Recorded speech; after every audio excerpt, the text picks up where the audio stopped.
بسم اللہ الرحمن الرحیم نحمدہ و نصلی علی رسول الکریم۔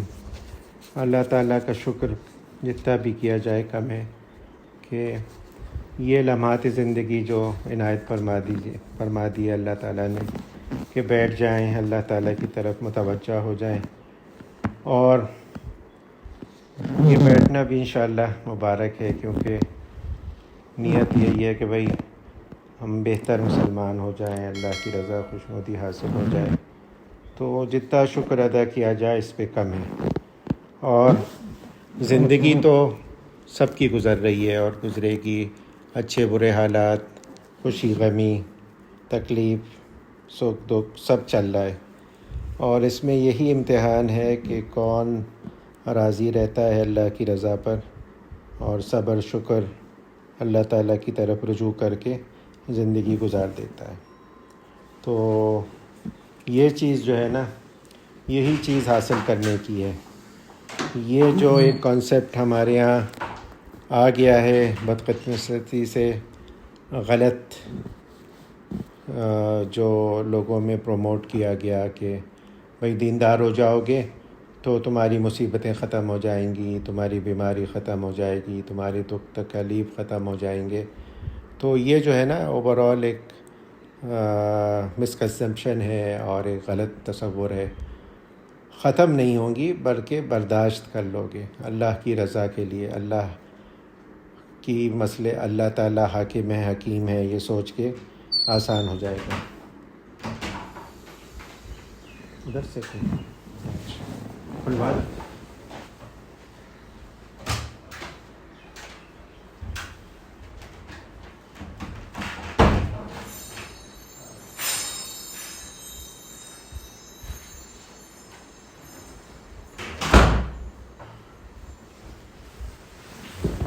تو یہ آسان ہو جائے گا زندگی کو گزارنا، اور زندگی ہی سب سے بڑا امتحان ہے، اور اسی کے لیے ہم لوگ کوشش کر رہے ہیں کہ بھئی اللہ کو راضی کر لیں۔ اور اللہ کو راضی کرنا کوئی بہت مشکل کام نہیں ہے۔ اگر بہت مشکل ہوتا، ہماری طاقت سے باہر ہوتا تو کبھی اللہ تعالیٰ مطالبہ نہ کرتے، اور خود قرآن میں فرما دیا اللہ تعالیٰ نے کہ ہم نے کسی پر ایسی کوئی چیز نہیں ڈالی جو اس کو برداشت نہ کر سکے۔ تو یہ آسان ہو جاتا ہے زندگی گزارنا، اور انسان واقعی انسان بن جاتا ہے اور ایک مطمئن زندگی گزار دیتا ہے۔ اسی کے لیے یہاں بیٹھتے ہیں ہم لوگ۔ حضرت ہمارے بار بار یاد دہانی فرماتے ہیں مولانا تقی عثمانی صاحب کہ کوئی واعظ نصیحت، کوئی عالمانہ تقریر، کوئی تفسیر حدیث بیان کرنا مقصد نہیں ہوتا۔ مقصد یہ ہوتا ہے کہ بھئی اپنا جائزہ لیں، اپنی زندگی کا جائزہ لیں اور دیکھیں کہ بھئی ہم سے جو مطالبات ہیں یہ کام کرو وہ ہو رہے ہیں، اور جن چیزوں کو منع کیا گیا ہے ان سے ہم بچ رہے ہیں کہ نہیں بچ رہے ہیں۔ اب یہ دونوں چیزیں جو ہیں ایک ظاہری اعمال بھی ہیں کہ نماز پڑھو، روزہ رکھو، یہ کرو، یہ نہیں کرو، اور اسی طرح سے باطنی بھی ہے اندر کہ اپنے آپ کو سب سے کمتر سمجھو، دوسروں کو حقیر نہ سمجھو، اللہ کی محبت رکھو اور دنیا کی محبت نہیں رکھو۔ یہ ساری چیزیں تو یہ حاصل ہو رہی ہیں ہم کو، اور جن چیزوں سے منع کیا گیا ہے ان سے بچ رہے ہیں کہ نہیں۔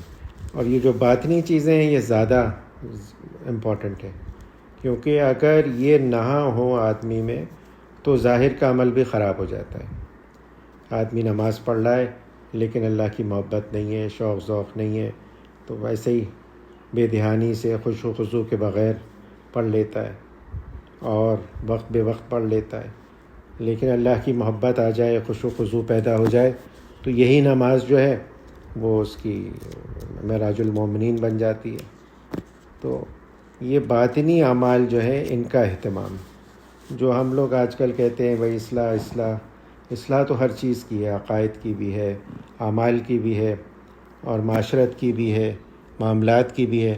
لیکن جو اصلاح بولا جاتا ہے آج کل، ہم بھئی ہمارا فلاں سے اصلاحی تعلق ہے یا ہم اپنی اصلاح میں لگے ہوئے، تو وہ اس کا یعنی اس کی حقیقت یہ ہوتی ہے کہ اپنے اخلاق کی اصلاح کر رہے ہیں۔ یہ اخلاق یہی چیزیں ہیں کہ آدمی میں تکبر نہ ہو، تواضع ہو، اللہ اور اس کے رسول کی محبت ہو، لالچ نہیں ہو، دنیا کی محبت نہیں ہو دل میں، غصہ نہیں ہو، اور اس طرح کی ساری چیزیں جو ہیں، جو رذائل ہیں وہ نہ ہوں، اور فضائل جو ہیں وہ آدمی کے اندر ہوں، اور اسی کے لیے محنت کرنی ہے.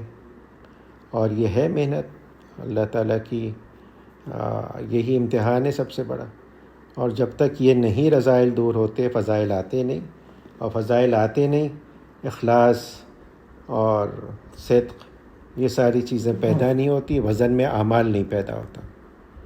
وزن میں اعمال پیدا ہوتا ہے ان باطنی چیزوں سے. اور حضور صلی اللہ علیہ وآلہ وسلم نے فرمایا نا کہ بھائی مفلس کون ہے. بار بار اس حدیث کو ہمارے حضرت بھی بیان کرتے ہیں، اور حضرت تھانوی رحمۃ اللہ علیہ نے بھی بیان کیا.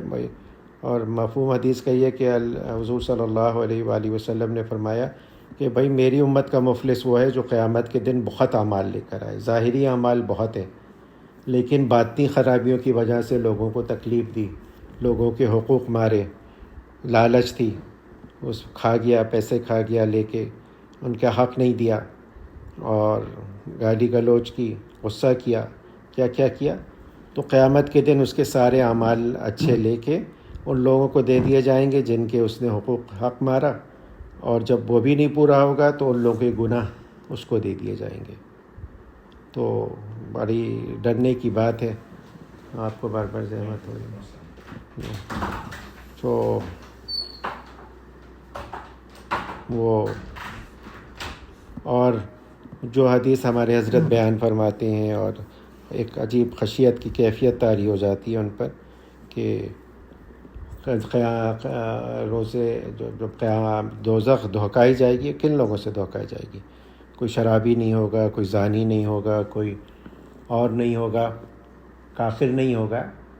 کون ہوگا؟ شہید ہوگا، سخی ہوگا، اور قاری ہوگا. اللہ تعالیٰ بلا کے پوچھیں گے بھائی کس لیے کیا تھا یہ عمل؟ اور وہ کہیں گے کہ بھائی ہم نے آپ کے لیے کیا ہے. اس کا جھوٹ بولتا ہے، لوگوں کو دکھانے کے لیے کیا تھا، لوگوں میں مشہور ہونے کے لیے کیا تھا. تو بس وہ مل گئی ان کو. اب تم لوگ نا، اب تم فرشتوں کو کہیں گے کہ اوندے منہ جہنم میں پھینک دو ان کو. یہ اللہ تعالیٰ حفاظت فرمائے. اور یہ وہی باطنی رذیلہ ریا ہے، اخلاص نہیں ہے. تو خیریت اچھا. تو یہ السلام علیکم. جی آئیے بیٹھیے. تو یہ چیز ہم ڈسکس کرنے، آپس میں مذاکرہ کرنے کے لیے بیٹھتے ہیں کہ بھئی یہ رذائل ہم میں سے دور ہو. اسی کے سلسلے میں حضرت تھانوی رحمۃ اللہ علیہ کی کتابوں میں سے، جو مواعظ میں سے، ان کے ملفوظات میں سے جو ہدایات ہیں ان کو جمع کیا گیا ہے شریعت و طریقت کتاب میں، وہ پڑھتے ہیں کہ بھئی پتہ تو چل جائے، کم از کم معلومات تو حاصل ہو جائیں. سب سے بڑی چیز جو ہوتی ہے کہ آدمی کو پتہ ہی نہیں ہوتا. اب پتہ چل جائے تو پھر اس کے لیے آسان ہوتا ہے اس کو اپنے اندر اس کو آئیڈینٹیفائی کرنا کہ بھئی یہ رذیلہ مجھ میں ہے کہ نہیں ہے. جب معاملات ہوتے ہیں، لوگوں سے ڈیلنگ ہوتی ہے، عام روزمرہ کی زندگی ہوتی ہے، اس میں پتہ چلتا ہے، اور اس کے بغیر پتہ نہیں چلتا. حضرت عمر رضی اللہ تعالیٰ عنہ کے دور میں کسی کو ضرورت پڑی ضمانت لینے کی، تو پورے مدینہ منورہ میں کوئی شخص نہیں تھا جو ان کا ضامن ہو. کوئی معاملہ ہو گیا تھا تو حضرت ابو ہریرہ یا حضرت ابو ذر غفاری رحمۃ اللہ رضی اللہ تعالیٰ عنہ میں سے کسی کو بہت ترس آیا کہ ایک مسلمان ہے اور پورے مدینہ منورہ میں کوئی اس کی ضمانت دینے کو تیار نہیں ہے. تو انہوں نے امیر المومنین کے پاس جا کے کہا کہ میں ضمانت دیتا ہوں. تو انہوں نے پوچھا کہ بھئی تم کیوں ضمانت دیتے ہو؟ تم اس کو جانتے ہو؟ انہوں نے کہا نہیں، میں نہیں جانتا. تو انہوں نے کہا کہ اچھا بس تم نے اس کو مسجد میں نماز پڑھتے دیکھا ہے، تمہارا کوئی معاملہ ہوا ہے اس کے ساتھ؟ انہوں نے کہا نہیں، معاملہ تو کوئی نہیں ہوا. تو انہوں نے کہا جب تک معاملہ نہیں ہوا نا تم نہیں جانتے. اور مسئلہ یہی ہوتا ہے جب معاملات کا وقت آتا ہے نا تب گڑبڑ ہوتی ہے، تب آدمی گڑبڑا جاتا ہے. تو یہ جو چیز ہے نا یہ آدمی کو درست کرنے کی ضرورت ہے. اور اصل میں ٹیسٹ وہی ہے. آرام سے اوپر آ جائیں آرام سے بیٹھ. تو اس کے لیے ہم لوگ کس کتاب میں سے پڑھتے ہیں، اور آج کل رذائل کا باب چل رہا ہے، 3 فصل ہے، بخل کا بیان یعنی کنجوسی کا بیان. اللہ تعالیٰ نے ارشاد فرمایا وَمَن يَبْخَلْ فَإِنَّمَا يَبْخَلُ عَن نَفْسِهِ، اور جو بخل کرتا ہے وہ اپنے آپ سے بخل کرتا ہے. اور رسول اللہ صلی اللہ علیہ وآلہ وسلم نے ارشاد فرمایا کنجوس اللہ سے دور ہے، جنت سے دور ہے، لوگوں سے دور ہے، دوزخ کے قریب ہے. اللہ تعالیٰ حفاظت فرمائے. اب حضرت فرماتے ہیں یہ ہے کیا؟ بخل ہے کیا چیز؟ کنجوسی کیا چیز ہے؟ جس چیز کا خرچ کرنا شرعاً یا مروتاً ضروری ہو، اس میں تنگ دلی کرنا بخل ہے. اب یہ حضرت نے ایک بہت ہی براڈ ڈیفینیشن بیان کر دی کہ شرعاً ضروری ہے، یعنی شرعاً ضروری اس کا مطلب کیا ہوا کہ بھائی زکوٰۃ ہے، صدقہ فطر ہے، قربانی ہے، اور جو دوسرے قسم کا کفارہ ہے، اور دوسری جو آدمی مان لیتا ہے نظر وغیرہ، تو وہ شرعاً واجب ہو جاتا ہے اس کے نزدیک اللہ کے پورا کرنا. اگر نہیں کرے گا تو گڑبڑ ہوگی، یعنی گناہ ہوگا. اس میں بچانے کی کوشش کرنا. حج میں بہت ہوتا ہے یہ کہ دم واجب ہو گیا لیکن اب دم دینے سے دم نکل رہا ہے. یہی ہوتا ہے کہ وہیں 400-500 کا بکرا، ریال کا بکرا ذبح کرنا، اور جب کہ وہ حج کو درست کر دے گا. یعنی یہ نہیں سوچتے کہ جو یہ دم دینا ہے یہ غلطی کا کفارہ ہے، اس سے میرا جو حج گڑبڑ ہو گیا ہے، حج میں گڑبڑ ہو گئی ہے، عمرے میں گڑبڑ ہو گئی ہے، یہ اس کو دور کر دے گا اور وہ قبول ہو جائے گا. لیکن دم نکل رہا ہے اس سے. اور دیکھا میں نے اچھے لوگوں کو کہ نہیں دیتے، زکوٰۃ میں گڑبڑ کر دیتے ہیں، قربانی میں تو بہت آج کل گڑبڑ ہونے لگی ہے کہ ساری غریبی اور لوگوں کو دوسری طرح سے لوگوں کو مدد کرنا صرف قربانی کے وقت یاد آتا ہے، اور باقی جب لیجر ٹرپس پہ جا رہے ہوتے ہیں، اپنی فیملی پہ خرچ کر رہے ہوتے ہیں، یا دوسری چیزیں کر رہے ہوتے ہیں، فون خرید رہے ہوتے ہیں، اس وقت کچھ نہیں آتا قربانی وغیرہ کا سارا ظلم ہونا. تو یہ شرعاً ہو گیا. مروتاً، اب یہ مروتاً بھی حضرت نے اس میں شامل کر دیا. اب جیسے ہے بیوی کا ایک تو نفقہ ہے، کھانا پینا رہنا دینا ہے اس کو، یہ تو واجبات میں سے ہے. اس کے علاوہ بھی یعنی کم از کم اس کے ہاتھ میں اتنے پیسے ہوں کہ وہ ہر وقت آپ سے مانگتی نہ رہے. اور ہمارے حضرت اس کا بہت اہتمام کرواتے ہیں کہ ایک جیب خرچ ہونا چاہیے خواتین کا جو کماتی نہیں ہیں، اور اس میں ان کی مرضی، چاہے وہ اس سے زیور لیں، چاہے صدقہ کریں، چاہے اپنی زکوٰۃ دیں، چاہے کچھ دیں. اور کتنے اماؤنٹ حضرت کہتے ہیں یہ آپ کی حیثیت کے مطابق ہے. یعنی آپ کمانے والے ہیں تو آپ اپنی حیثیت کے مطابق دیں گے بیوی کو خرچ. اور یہ مہر میں نہیں ہوگا. مہر واجبات میں سے شرعاً واجب ہے، اس کا دینا ضروری ہے، اس کو معاف کرانا یا اس میں گڑبڑ کرنا وہ نہیں ہے. اور یہ میں نے دیکھا عرب ممالک میں یہ دستور ہے کہ مہر فوراً ادا کر دیا جاتا ہے. وہ لوگ نہیں رکھتے کہ بعد تک، بلکہ بعض جگہ تو جیسے ہی نکاح ہوتا ہے اس پہلی چیز جو دلہا کرتا ہے وہ مہر ادا کر دیتا ہے پورا کا پورا. تو یہ مروتاً جہاں پر ہے، بیوی کا خرچہ ہے یا کسی رشتہ دار غریب جو آپ کے بہت قریب ہیں اور آپ سے ایکسپیکٹیشن رکھتے ہیں کہ بھائی یہ کھاتے پیتے ہیں اور یہ ہماری مدد کریں گے، ان کو نہ دینا، ان کو محروم رکھنا، تو یہ بھی جو ہے نا یہ مروتاً. اب آج کل ہے جیسے آپ کھاتے پیتے ہیں، 1000 خرچے کر رہے ہیں، اب کسی کو تحفہ دینا بعض موقعوں پر ہوتا ہے تو وہ مروتاً ہے. جیسے عیدی دینا ہے، عیدی دینا جو ہے نا یہ مروتاً ہے، یہ کوئی فرض واجب یا کسی کے نزدیک وہ نہیں ہے کہ بہت ضروری ہے دے، لیکن مروتاً اپنی خوش دلی سے آدمی دیتا ہے، محبت سے دیتا ہے، ہدیہ دیتا ہے. اس میں تنگ دلی کرنا کوئی ہے شخص آپ کے اوپر احسان کرتا ہے، آپ کو ہدیہ دیتا ہے، آپ کا بہت خیال رکھتا ہے، لیکن آپ ہیں کبھی دیتے ہی نہیں اس کو. آپ کا دل تنگ ہوتا ہے، وہ پیسے خرچ ہو جائیں گے اور مال کم ہو جائے گا. تو اصل میں بخل کی ہے تو یہ کہ مال کی محبت ہے. مال خرچ کرتے ہوئے آدمی کا دم نکلتا ہے، اور ہے یہ جان دینے کو آدمی آسان سمجھتا ہے، لیکن مال دینا جو ہوتا ہے بہت مشکل ہوتا ہے. محبت ہے، دل میں گھسی ہوئی ہے محبت مال کی. حضرت فرما رہے ہیں اس میں بھی 2 درجے ہیں. ایک خلاف مقتضائے شریعت اور یہ معصیت ہے. دوسرا خلاف مقتضائے مروت، جیسے ابھی بیان کیا کہ مروتاً بھی دینا ہے. یہ معصیت نہیں لیکن خلاف اولا ہے. فضیلت تو یہ ہے کہ یہ بھی نہ ہو. اگر یہ ہوگا نا تو اب لے جائے گا آہستہ آہستہ آدمی کو دوسری ہی طرف. وہ جہاں پہ ضرورت ہوگی، جہاں پہ شرن بھی ہوگا، وہاں پہ بھی نہیں خرچ کرے گا. اور جو بخیل آدمی ہوتا ہے نا، اس سے لوگ بھی وہ ہوتے ہیں. حضرت حضور خود فرما رہے ہیں کہ لوگوں سے دور ہوتا ہے، لوگ اس کو اچھا نہیں سمجھتے. اور تدبیر اس کی یہ ہے کہ مقتضا کی مخالفت کی جائے، یعنی اس کی مخالفت کی کریں ہمت کر کے.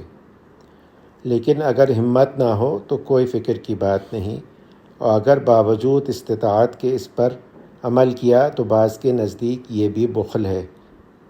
اس لیے جو ضرورتیں اتفاقیہ پیش آ جائیں ان کو پورا کرنا بھی ضروری ہے. حدیث میں آیا ہے جس مال کے ذریعے سے آدمی اپنی آبرو کو بچائے وہ بھی صدقہ ہے. یعنی حضرت مثال دے رہے ہیں، کسی مالدار کو اندیشہ ہو کہ یہ شاعر یا ڈوم یا جو لوگ مذاق اڑاتے ہیں میراثی یا ہجرا میری مذمت کرے گا، ہجو کرے گا، اگر میں اس کو کچھ دے دوں تو اس کا منہ بند ہو جائے گا. اور باوجود اس علم کے کہ اگر اس کو کچھ نہ دے تو وہ شخص بخیل سمجھا جائے گا. یعنی کوئی آدمی چیز کو ٹال سکتا ہے، اپنی عزت بچا سکتا ہے تو وہ نہ کرے. تو بعض جگہ ہوتا ہے آدمی سے کوئی مانگ رہا ہوتا ہے، مجمع میں مانگ رہا ہوتا ہے، کوئی اچھی اس کے لیے مانگ رہا ہوتا ہے، یا کوئی بہت ضرورت مند ہوتا ہے. اس وقت واجب تو نہیں ہے کہ دے، لیکن نہیں دے گا نا تو پھر بخیل مشہور ہو جائے گا. اس وقت اپنی عزت بچانے کے لیے بھی کچھ دے دینا یہ بھی مروتاً ہے، اور کر دینا چاہیے، ورنہ بخیل ہی شمار ہوگا، کیونکہ اس نے اپنی آبرو محفوظ رکھنے کی تدبیر نہ کی اور بدگو کو بدگوئی کا موقع دیا. اور اللہ تعالیٰ فرماتا ہے وَلَا يَحْسَبَنَّ الَّذِينَ يَبْخَلُونَ بِمَا آتَاهُمُ اللَّهُ مِنْ فَضْلِهِ هُوَ خَيْرٌ لَهُمْ بَلْ هُوَ شَرٌّ لَهُمْ سَيُطَوَّقُونَ مَا بَخِلُوا بِهِ يَوْمَ الْقِيَامَةِ. اور ہرگز خیال نہ کریں ایسے لوگ جو ضروری موقعوں پر ایسی چیز کے خرچ کرنے میں بخل کرتے ہیں جو اللہ تعالیٰ نے ان کو اپنے فضل سے دی ہے، کہ یہ بات ان کے لیے کچھ اچھی ہوگی. ہرگز نہیں، بلکہ یہ بات ان کے لیے بہت ہی بری ہے، کیونکہ اس بخل کا انجام یہ ہوگا کہ وہ لوگ قیامت کے روز طوق پہنا دیے جائیں گے، اور اس مال کا سانپ بنا کر طوق اس مال کا سانپ بنا کر جس میں انہوں نے بخل کیا تھا. تو یہ جو ہے مذمت بیان کی کہ بھائی جہاں پہ خرچ کرنا ہے شرعاً یا مروتاً وہاں پہ خرچ کرے آدمی. اور مال کی محبت جو ہے نا، یہ آج کل کا سب سے بڑا فتنہ ہے. یعنی ہمارا معیار کامیابی جو ہے وہ ہے کتنا کون کما رہا ہے اور کتنا عیش کر رہا ہے. اور یہ نمبرز کا کھیل ہے آج کل کہ ایک یہ 2 ملین بناتا ہے، اور یہ 5 ہے، اور یہ 100 ہے، اور 150 ہے، اور کھا وہی رہا ہے. 2 روٹی کھاتا ہے صبح میں اور 2 روٹی رات کو، اور باقی ساری میں. لیکن یہ آدمی کے دل میں جب آ جاتا ہے تو پھر وہ حلال حرام اور یہ ساری چیزیں نہیں سوچتا کہ بھئی کہاں پہ مجھے خرچ کرنا چاہیے، کہاں پہ نہیں کرنا چاہیے، اور ایسی جگہ پہ جہاں پہ ضروری ہو خرچ نہیں کرتا. استوق پہنائے جانے کی کیفیت حدیث سے بخاری میں آئی ہے کہ رسول اللہ صلی اللہ علیہ وآلہ وسلم نے ارشاد فرمایا کہ جس کو خداوند کریم مال دے اور وہ اس کی زکوٰۃ ادا نہ کرے تو اس کا وہ مال قیامت کے روز ایک زہری سانپ بنا کر اس کے گلے میں ڈال دیا جائے گا، اور وہ اس شخص کی باچھیں پکڑے گا اور کہے گا میں تیرا مال ہوں، تیرا سرمایہ ہوں۔ پھر حضور اکرم صلی اللہ علیہ وآلہ وسلم نے یہ آیت جو ابھی پڑھی۔ تو اس میں حضرت نے زکوٰۃ کی کو ذکر کیا ہے مثال کے طور پر۔ اس سے ایسے حقوق واجبہ مثلاً زکوٰۃ وغیرہ مراد ہیں۔ بخل کی مذمت ہے۔ حضور صلی اللہ علیہ وآلہ وسلم نے فرمایا بخل کی وجہ سے لوگ حرام کو حلال کر لیا کرتے ہیں، بخل کے سبب سے فسق و فجور پھیلتا ہے، اور فرمایا اسلام کو جتنا بخل مٹاتا ہے اتنا کوئی اور چیز نہیں مٹاتی۔ نبی کریم صلی اللہ علیہ وآلہ وسلم فرماتے ہیں اپنے آپ کو بخل سے بچاؤ، اس نے پہلی امتوں کو ہلاک کر دیا۔ پس مسلمان کو شایع نہیں کہ بخل کرے اور جہنم میں جائے، اور چونکہ بخل کنجوسی در حقیقت مال کی محبت ہے، اور مال کی محبت دنیا کی طرف متوجہ کر دیتی ہے، جس سے اللہ کی محبت کا تعلق ضعیف اور کمزور ہو جاتا ہے، اور بخیل مرتے وقت حسرت بھری نظروں سے اپنا جمع کیا ہوا محبوب مال دیکھتا ہے اور جبراً اور قہراً آخرت کا سفر کرتا ہے، اس لیے کہ اس کو خالق جل جلالہ کی ملاقات محبوب نہیں ہوتی۔ اور حدیث شریف میں آیا ہے جو شخص مرتے وقت اللہ کی ملاقات کو پسند نہ کرے وہ جہنمی ہے۔ اللہ تعالی ہم سب کی حفاظت فرمائے۔ تو بخل کنجوسی جو ہے نا، اب یہ کیا حضرت نے فرمایا بھائی، اب کس طرح سے تو پتہ تو چل گئی بھائی بری چیز ہے۔ اب یہ بیلنس ہے۔ پہلے آیا تھا اسراف کی مذمت آئی تھی کہ بہت زیادہ پیسہ خرچ کرنا، جہاں پہ ضرورت نہ ہو وہاں پہ پیسہ خرچ کرنا، نام و نمود اور اس سب کے لیے پیسہ خرچ کرنا کہ لوگ مجھے اچھا کہیں، میری تعریف کریں۔ اب یہاں پہ بخل کی مذمت ہے کہ بھائی پیسہ نہ خرچ کرو۔ تو یہ بیلنس مینٹین کرنا نا، یہ ایک چیلنج ہے، اور یہی چیزیں جو ہے نا، یہ چیزیں سیکھنے کی ہوتی ہیں۔ یہ کوئی پیدا نہیں ہوتا، پیدائشی طور پہ نہیں ہوتا لوگوں میں یہ ہنر یا سلیقہ کہ بھائی کہاں پہ بخل ہے، کہاں پر اسراف ہے، اور اس میں مشورے کی ضرورت ہوتی ہے۔ کسی ایسے آدمی سے مشورہ کرے جس میں یہ صلاحیت ہو مشورہ کی۔ مشورے میں بھی حضرت تھانوی رحمۃ اللہ علیہ کہتے ہیں ہر ایک سے مشورہ نہیں کرنا۔ ہمارے حضرت سے کسی نے مشورہ کیا کہ بھائی میں باہر پڑھنے جانا چاہتا ہوں میڈیسن کا، تو حضرت نے کہا بھائی یہ میرا فیلڈ نہیں ہے، میں آپ کو رائے نہیں دے سکتا، مشورہ نہیں دے سکتا، میں صرف دعا کر سکتا ہوں کہ اللہ تعالیٰ جس چیز میں آپ کی بہتری ہو وہ آسان کر دے، لیکن آپ کو مشورہ چاہیے تو اس فیلڈ کے لوگوں سے لیں۔ ہاں یہ ضرور دیکھ لیں کہ وہ سینسیبل لوگ ہوں، دینی سوچ رکھنے والے لوگ ہوں، اور اپنے فیلڈ میں کامیاب لوگ ہوں، ان سے مشورہ لیں اور استخارہ کریں۔ تو مشورہ بھی ایسے آدمی سے لینا چاہیے۔ آپ کسی ایسے آدمی سے مشورہ کریں گے جو خود بخیل ہے تو وہ تو یہی مشورہ دے گا کہ نہ بالکل بھی نہیں، اور بھی کم خرچ کرو، ضرورت ہی نہیں ہے خرچ کرنے کی، اور جمع کرتے رہو۔ اور ہیں ایسے لوگ نہیں کرتے خرچ، مشکل میں اپنے کو بھی ڈالتے ہیں، اپنے گھر والوں کو بھی ڈالتے ہیں، اور یہ گڑبڑ بات ہے۔ یہ مشورہ کرنا چاہیے۔ ہم لوگ حج کے سفر میں گئے تو ہمیں ایک بزرگ نے جاتے ہوئے نصیحت کی کہ دیکھو بھائی پیسے بچانے کے چکر میں نہیں رہنا، اپنے آرام کے لیے۔ یہ پیسہ جو ہے یہ تم نے کمایا ہے کس چیز کے لیے؟ جمع کرنے کے لیے نہیں، اپنے آرام کے لیے کمایا ہے۔ تو حدود میں رہتے ہوئے سواری پر، رہائش پر یہ پیسہ خرچ کرنا، تکلیف برداشت نہیں کرنا۔ اب لوگ ہیں میلوں پیدل چلے جا رہے ہیں، کلومیٹرز پیدل چلے جا رہے ہیں کہ کیونکہ حج میں ہوتا یہی ہے۔ حج میں یعنی ہم نے اپنا ایکسپیرینس ہے کہ منی کی حدود سے حرم شریف جانا، عام دنوں میں ٹیکسی والا 20 ریال لے گا، زیادہ سے زیادہ 50 لے لے گا اگر کسی کو الو بنائے گا۔ حج کے دنوں میں منہ مانگی قیمت لیتے ہیں۔ تو اس نے کہا 500 لوں گا، میں 500 ریال لوں گا، اور اس سے زیادہ بھی لیتے ہیں، معلوم ہے مجھے، 1000 دو ہزار لیتے ہیں۔ اور یہ جو ہمارے کویت اور عمان سے لوگ آتے ہیں نا، یہ عادتیں خراب کرتی ہیں، یہ آنکھ بند کر کے پیسہ دیتے ہیں، کہتے ہیں حج پہ خرچ ہو رہا ہے، حج پہ خرچ، ایک ایک درہم جو ایک ایک ریال ہم خرچ کر رہے ہیں نا، اس کا آخرت میں ہم کو اجر ملے گا، اور وہ آنکھ بند کر کے پیسے دیتے ہیں۔ تو لیکن ہے اب اس میں یہ کہ آپ 2.5 کلومیٹرز پیدل چل کے جائیں، تھک کے چور ہو جائیں، جب وہاں پہنچے تو نہ آپ میں طاقت ہے کہ تب آپ زیارت کر سکیں، نہ حج کی صحیح کر سکیں، بالکل آپ وہ ہو گئے۔ اس وقت پیسہ بچانا، اسی طرح سے رہائش کے لیے، تو یہ تنگی کرنا یہ بخل میں آ جائے گا۔ تو انہوں نے ہم لوگوں سے کو یہ مشورہ دیا کہ بھائی بخل نہیں کرنا، یہ آرام کے لیے ہے، اور آرام کے لیے پیسہ خرچ کرنا اسراف نہیں ہے، تو تم کرو۔ بخل کے نقصانات معلوم کر کے آخرت کی تباہی اور دنیا کی بدنامی کے دونوں بخل کے نقصانات معلوم کریں کہ آخرت کی تباہی اور دنیا کی بدنامی دونوں اس سے پیدا ہوتی ہیں۔ خوب سمجھ لیں کہ مال بخیل کے ساتھ جانے والا نہیں ہے۔ دنیا میں جو مال انسان کو دے دیا گیا ہے وہ صرف اس غرض سے دیا گیا ہے کہ وہ اس کو اپنی ضرورتوں میں خرچ کرے۔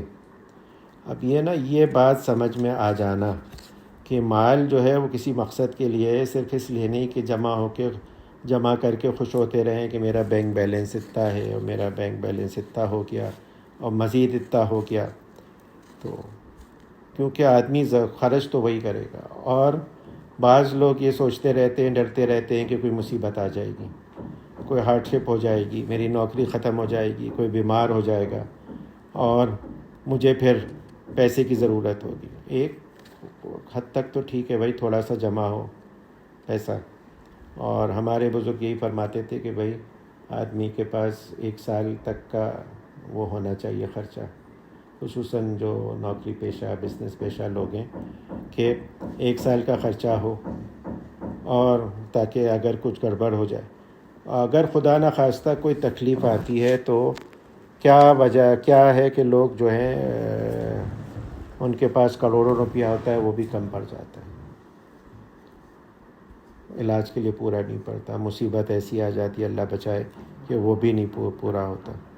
تو یہ جو ہے نا، اپنا توکل مال کے بجائے اللہ پہ رکھیں، اور یہ بھی ایک چیز حاصل کرنے کی ہے، اور یہ چیزیں ہیں سیکھنے کی، بغیر سیکھے آتی نہیں ہیں، نہ اسکول میں پڑھائی جاتی ہیں، نہ اس کو مسجد میں بتایا جاتا ہے، نہ کورس کی کتابوں میں، لیکن یہ آدمی کو ضروری ہیں چاہے چیزیں۔ پہلے بھی بتایا گیا کہ بھائی 3 چیزیں ہیں جو آدمی کے ذمہ واجب ہیں، ایک تو عقائد صحیح کرے، دوسرا فقہ حاصل کرے کہ اعمال کیسے کرنے، پھر اپنے اخلاق درست کرے۔ اخلاق میں یہ ساری چیزیں آ رہی ہیں، اسراف نہیں ہو، بخل نہیں ہو، اللہ پہ توکل ہو، اور مال پہ نہیں ہو۔ لہٰذا جو چیز اپنی ضرورت سے زیادہ ہو، اپنی طبیعت پر زور ڈال کر وہ چیز کسی کو دے دیں، اگرچہ نفس کو تکلیف ہو، مگر ہمت کر کے اس تکلیف کو سہار لیں، جب تک کہ کنجوسی کا اثر بالکل دل سے نہ نکل جائے، یوں ہی کیا کریں۔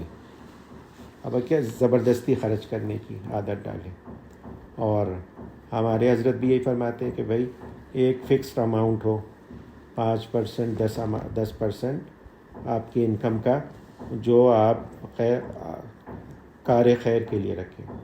وہ کار خیر جو ہے نا، وہ بڑی براڈ کیٹیگری ہے، جس میں آپ اپنے گھر والوں پہ بھی خرچ کر سکتے ہیں، ضرورت مندوں پہ خرچ کر سکتے ہیں، مسجد ہے، غریب ہیں، فقراء ہیں، کیا لوگ ہیں، ان سب پہ خرچ کر سکتے ہیں۔ لیکن بخل اسی سے دور ہوگا، خرچ کرنے سے۔ آج کل کوشش یہ ہوتی ہے کہ تمام خیر جو ہیں وہ زکوٰۃ سے ادا ہو جائیں، جبکہ زکوٰۃ سے نہیں ہوتے۔ بہت سارے مصارف ایسے ہیں، جیسے مسجد ہے اور دوسری چیزیں ہیں، اس میں زکوٰۃ نہیں دی جا سکتی۔ یہاں تک کہ جو مدرسے ہیں بہت سارے مدرسے کے امور جو ہیں وہ زکوٰۃ سے نہیں ادا ہو سکتے، وہاں پہ بھی ہلا کیا جاتا ہے، تبلیغ کی جاتی ہے، کیا کیا جاتا ہے۔ اور سید کو زکوٰۃ دی نہیں جا سکتی، اس کے لیے وہ نہیں ہے۔ تو اس کے لیے وہ ایک مد ہونی چاہیے، ایک اماؤنٹ فکس ہونی چاہیے کہ بھائی جو ہوگا. اور حضرت تو کہتے تھے کہ بھائی ایک آپ اکاؤنٹ بنا کے ایک وہ کر کے ایک مینٹین رکھیں کہ یہ جو میرا پیسہ ہے یہ کار خیر کے لیے ہے، اس میں کسی کو ہدیہ دینا ہے، تحفہ دینا ہے، کہیں چیریٹی میں دینا ہے، اس کے لیے ایک رقم موجود رہے کہ اگر کہیں سے مطالبہ آ جائے تو پھر آدمی کو ہارڈشپ نہ ہو، کوئی تکلیف نہ ہو، اس میں سے خرچ کرتا رہے. اسی طرح سے بخل کی یہ جو چیز نکلے گی. حضرت تھانوی کیا تو یہ تھا کہ ہر دوسرے تیسرے مہینے حضرت تھانوی اپنی تمام چیزوں کا جائزہ لیتے تھے، اور حضرت بیٹھے ہوئے تھے متوکلن علی اللہ، کوئی سورس آف انکم نہیں تھا. اپنے والد کی جائیداد نہیں لی تھی حضرت نے. حضرت کو شبہ تھا اس میں آمدنی میں، حضرت نے چھوڑ دیا تھا، اپنا حصہ نہیں لیا تھا. نوکری چھوڑ دی تھی حضرت نے، آ کے خانقاہ میں بس بیٹھ گئے تھے. کوئی فکس سورس آف انکم نہیں تھا. لوگ کبھی بھیج دیتے تھے، کبھی کچھ کر دیتے تھے، مدد کر دیتے تھے. اور ہر تیسرے چوتھے مہینے اپنے گھر کا، اپنے سامان کا جائزہ لیتے تھے حضرت، اور جو بھی ضرورت سے زیادہ چیز ہوتی تھی نا اس کو صدقہ خیرات کرتے.